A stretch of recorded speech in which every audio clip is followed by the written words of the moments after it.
ঠিক আছে, বলো এবার। বলছি তুমি এখানে কতদিন ধরে আসছো? এখানে অনেকদিন একবার এসেছিল, ওষুধ নিয়ে গেছি। আচ্ছা তখন তো ভালো ছিল। আচ্ছা। আবার দেখি যে দূরে যন্ত্রণা হচ্ছে। তুমি ভাঙড় যে মানে টালিগঞ্জে মেট্রোর কাছে যে হসপিটালটা আছে ওখানে ভর্তি ছিলে, ওখানে তোমার চিকিৎসা হয়েছিল? হ্যাঁ। দিয়ে ডাক্তারবাবুর কাছে কতদিন ধরে আসছো?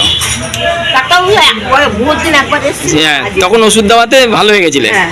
তো টাকা পয়সা নিয়েছিল ডাক্তারবাবু? আমি তো হিসেব করে খাই। আচ্ছা, তার টাকা নেয়নি তো? না। আচ্ছা, তো এখন এসছো, দাঁড়াও, এখন এসছো, তোমাকে ওষুধ দেবে, দেখে দেবে, টাকা নেবে না, নিশ্চিন্ত থাকো। এখন ঘটনা হলো, বয়স কত হলো তোমার? 30। এখন 30 বছর বয়স? হ্যাঁ, ওইরকমই হবে। তোমার 30 বছর বয়স? এইরকম হয় বাবা, এর বেশি হবে না। আচ্ছা, যাই হোক, তা এখন 30 বছর হোক আর সে 29 বছরই হোক, সেটা বড় নয়। বড় কথা হলো যে তুমি এখন সামান্য শরীর খারাপ নিয়ে আবার এসছো, হ্যাঁ, হ্যাঁ। নালে আগে সুস্থ হয়ে গেছিলে। হ্যাঁ। তা ডাক্তারবাবু তাহলে বিনামূল্যে চিকিৎসা করেন অনেক লোকের, এটা তো নিশ্চিত জানো নিশ্চয়ই? তা আমি জানি না, আমি পয়সা দিতাম খুব, একদম খুব অবস্থা খারাপ। জানি আমি, সেটা বিনামূল্যে চিকিৎসার ব্যবস্থা আছে। হ্যাঁ। তো এটা কি আছে ব্যাগে, কি আছে এটাই? এটাই? হ্যাঁ। এটা আমার কাপড়ে জামা, চান করবো তা হাঁটতে, ওই জন্য থাকো মানে রাস্তাঘাটে এখানে এদিকে ওদিকে, এখানে ওখানে পড়ে থাকো? বাড়ি ময়নাগরে ঘুরি পাড়ায়। আচ্ছা। কিন্তু আমি ঘরে থাকতে পারি না বাবা। আচ্ছা হ্যাঁ। আচ্ছা। ওই জন্য আমি আমার এক জায়গায় থাকি। ছেলে মেয়ে কি আপনার? আমার 3টে মেয়ে ছিল।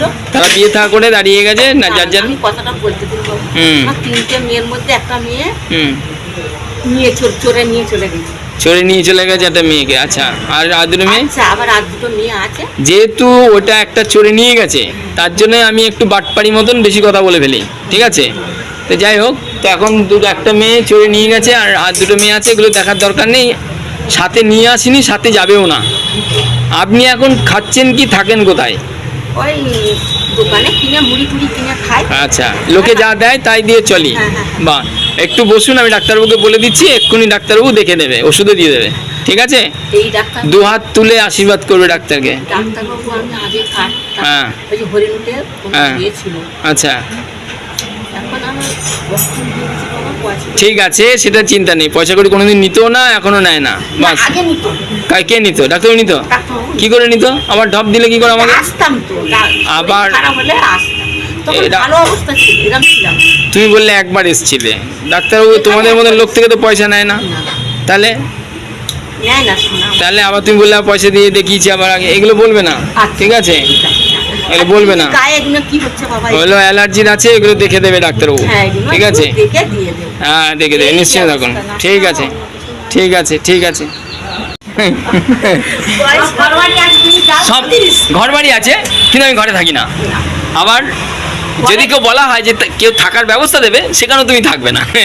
বাবা, আমার ঘরবাড়ি আছে, কিন্তু সেখানে যাও, কেন থাকবো? এখানেই থাকবো। কিন্তু সেখানেও গিয়ে থাকি না, আমি থাকি কোথায়?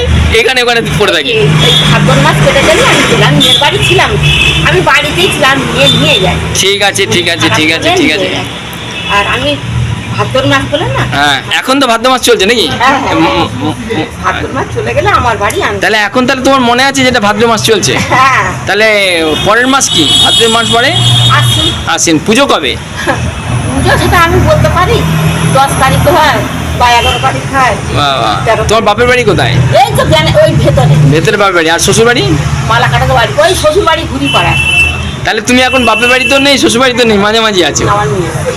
আচ্ছা, বাস, ভালো থাকো, অসংখ্য ধন্যবাদ। হ্যাঁ বাবা, ধন্যবাদ, তোমাকে অনেক অসংখ্য ধন্যবাদ জানাই। আচ্ছা আচ্ছা, মাসি, তোমার নামটা কি যে জানা হলো না? আমার না, হ্যাঁ, আমার না সুন্দরী নস্কর।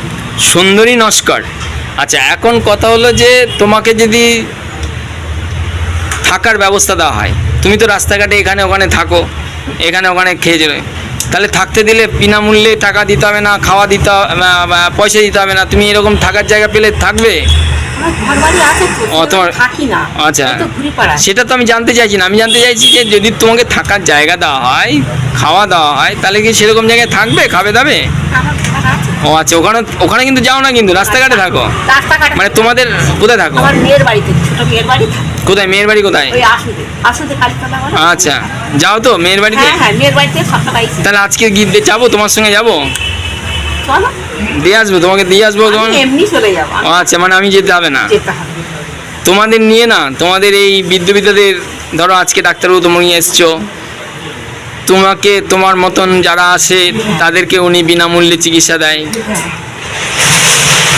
এবার তোমরা চিকিৎসাটা নেওয়ার পরে একটু ভালো হলে তারপরে আর আবার কন্টিনিউ করো না, যদি উনি ওষুধ দিয়ে দেয়।